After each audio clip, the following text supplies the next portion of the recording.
Brian Powell of I Run Far here with Sage Canaday, two-time Vibram Tarawera Ultramarathon champion. Sage, how'd it go out there yesterday? It was a great day. I was, well, the weather was adverse, but I can't complain. It was an awesome day. I felt pretty good the whole race, and was lucky to pull off my second win here, so I was very fortunate. Early on, two Kiwis, Sam Clark and Marty Lukes went off the front. Were you worried about that move? No, not too much. I was keeping my eye on Mike Aish and Wardian and Scott Hawker and all the other guys and Bajan. So we had a big pack going there, and when I heard, I didn't even know there was a guy up front because he snuck away in the dark. And you start with the relays and the shorter races, and actually my headlamp didn't work. I don't know. I changed the batteries, and I get to the starting line and it was working, and then the race starts, and I'm like, oh, I can't see my GPS and I can't see these stairs, and I realized my headlamp wasn't on and it wouldn't turn on. So, in the darkness, that was it Sam? Sam, yeah. Yeah, he snuck away, and then like 5K in, they're like, oh yeah, we're not even leading the race, and I was like, oh, there's a guy a minute ahead, but a minute's nothing at that point in the race. But you did have there was a big group through at least 30K. I mean, those guys, Marty fell back, and Sam was still ahead, but you were still with Aish and Wardian and Yun and Bajan and Scott. How long did you guys run together? When did? It was right through that aid station where the finish line was. So yeah, 30K. I mean, it was almost up to 20 miles, I guess. I don't know. Well, no, it wasn't 30K. Or no, that's right. Yeah, 30K. Yeah. Yeah. So the road on the uphill where I made my move last year, I strategized. I was like, I'm going to make my move again on that uphill stretch of the road. Miller Road once again. Miller Road, yeah, because it was later in the race this time. It was, actually halfway through the race, and the race was a lot shorter. As opposed to a quarter of the way through. Yeah, so I could be a lot more aggressive, I figured, and that was where I was going to make my break on the long uphill push. Did you totally break away from everybody at that point, or did anybody go with you? I just didn't look back. Yeah? I was with Mike Ish, and I were in the lead at that point.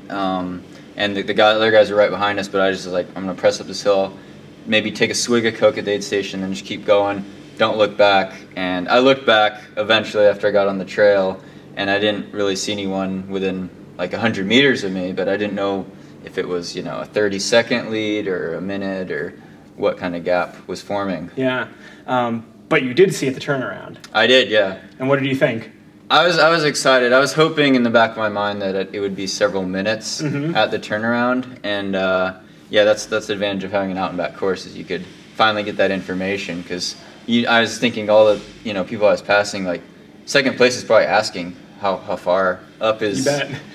And that's a good stretch for there's no aid stations for like 10 miles. So the feedback at the turnaround was critical, and then I could kind of compose myself and say, okay, just don't blow up, because I moved hard and it was risky.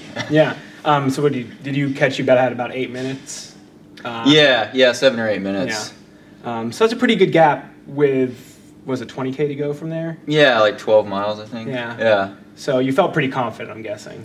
I did after it was that much, but that was also the stretch that I blew up in last year, running up the hill back towards Miller Road. And walking down. Yeah, well, yeah.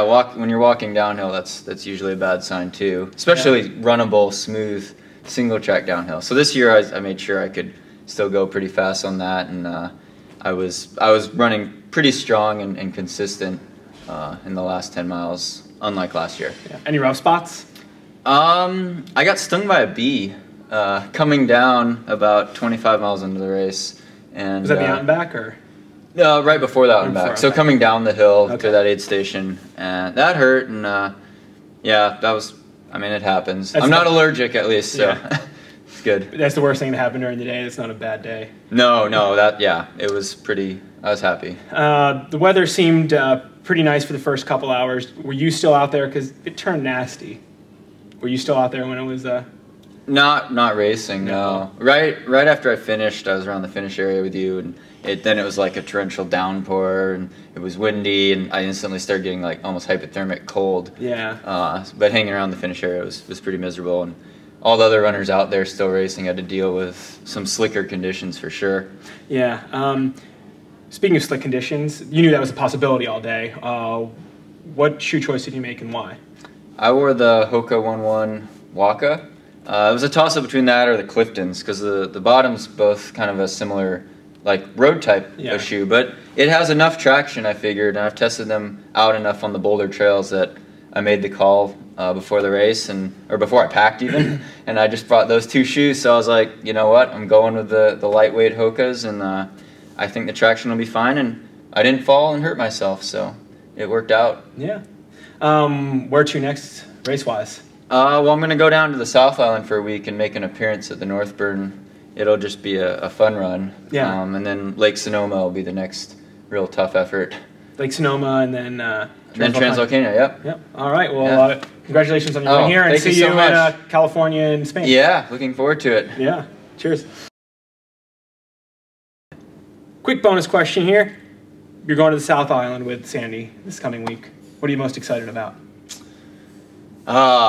It's hard to say. There's so much to see down there. Like, we don't have enough time to see everything, because you never have enough time when you're in New Zealand. Yeah. I've heard a lot about Wanaka as a town, and then all the amazing tracks. Maybe if we get down to Kepler or Rootburn, and checking out Queenstown and just the mountains excite me. Different scenery, different type of atmosphere, and I don't know what to expect. I've never been down there.